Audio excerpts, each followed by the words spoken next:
यह कहानी है सुल्तान की, जो एक गरीब और मेहनती इंसान था। वह अपनी 2 बेटियों के साथ एक छोटी सी झोपड़ी में रहता था। उसके पास न ज्यादा जमीन थी, न माल और दौलत, मगर उसका दिल बहुत बड़ा था। हर रोज वह सुबह सवेरे उठकर मजदूरी करने निकल जाता ताकि अपनी बेटियों का पेट भर सके। लेकिन कभी कभी दिन भर की मेहनत के बावजूद भी सिर्फ 2 वक्त की रोटी मिलती। मगर सुल्तान ने कभी शिकवा नहीं किया। उसका यकीन था कि अल्लाह मेहनत का सिला जरूर देता है। वक्त गुजरता गया, लेकिन हालात में कोई खास तब्दीली नहीं आ रही थी। एक दिन सुल्तान बीमार पड़ गए।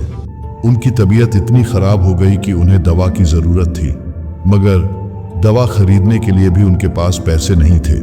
उनकी बेटियां आयशा और फातिमा बहुत घबरा गईं। उनकी आंखों में परेशानी साफ दिख रही थी, लेकिन सुल्तान ने अपने चेहरे पर मुस्कुराहट लाते हुए उन्हें धैर्य देने की कोशिश की और कहा, बेटियों, अल्लाह पर भरोसा रखो, वो सबसे बेहतर रज़िक है, वो हमें कभी नहीं भूलता। मगर गरीबी का सबसे बड़ा दुख ये था कि लोग उन्हें इज्जत भी नहीं देते थे। गांव के कुछ लोग सुल्तान का मजाक उड़ाते और उन्हें नीचा दिखाने की कोशिश करते। वो कहते, सुल्तान, तुम्हारी मेहनत का क्या फायदा, तुम्हारी किस्मत ही बुरी है, तुम चाहो जितनी भी मेहनत कर लो, कुछ हासिल नहीं कर सकते।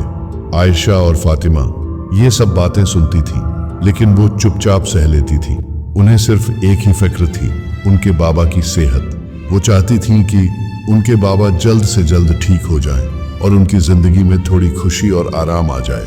वो अपने बाबा के लिए दुआ करती रहती और उनकी मुस्कुराहट को वापस लाने की कोशिश करती। एक दिन गांव के एक अमीर ताजिर को पता चला कि सुल्तान बीमार है। वह फौरन उसके घर पहुंचा। हालत देखी तो उसकी आंखों में फिक्र दिखाई दी। उसने हल्का सा मुस्कुराते हुए कहा, सुल्तान भाई, तुम एक ईमानदार और नेक आदमी हो।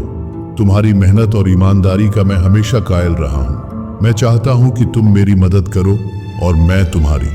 फिर ताजिर ने सुल्तान को अपने खेतों की देखभाल का जिम्मेदार बना दिया। ये सुनते ही सुल्तान की आंखों में आंसू आ गए। उसने दिल से शुक्र अदा किया। उसने सोचा, ये सिर्फ मेरी मेहनत का सिला नहीं, बल्कि अल्लाह का करम है। वह जब चाहता है, हर मुश्किल आसान कर देता है। अब सुल्तान नए जोश और ईमान के साथ काम शुरू कर चुका था। उसने पूरी मेहनत और ईमानदारी से ताजिर के खेतों की देखभाल की।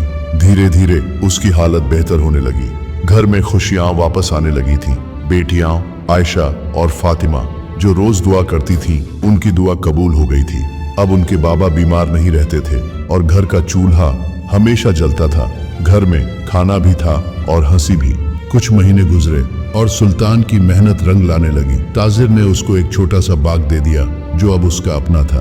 अब सुल्तान के घर रोजी की कोई कमी नहीं थी। मगर असली इम्तिहान अब शुरू हुआ। जब गरीब था तो सब उसका मजाक उड़ाते थे, लेकिन जब पैसा आया तो वही लोग तारीफ करने लगे। एक दिन बेटियों ने सुल्तान से पूछा, अब्बू, क्या हम अब अमीर हो गए? सुल्तान मुस्कुराया और कहा, अमीर वो नहीं जो सिर्फ पैसा रखता है, अमीर वो है जो अल्लाह का शुक्र अदा करता है। सुल्तान की कहानी हमें यह सिखाती है कि दुनिया का असल इम्तिहान पैसा नहीं, बल्कि इंसानियत और सब्र है। जो मेहनत करता है, जो ईमानदारी का दामन नहीं छोड़ता, अल्लाह उसको कभी अकेला नहीं छोड़ता। जिंदगी हर किसी को आजमाती है, कभी आसानियों से, कभी मुश्किलों से, लेकिन असल बात यह है कि तुम हालात से लड़ते हो या हालात तुम्हें हरा देते हैं। अगर तुम भी किसी मुश्किल हालात से गुजर रहे हो तो याद रखना, अल्लाह हर किसी की मेहनत का सिला जरूर देता है।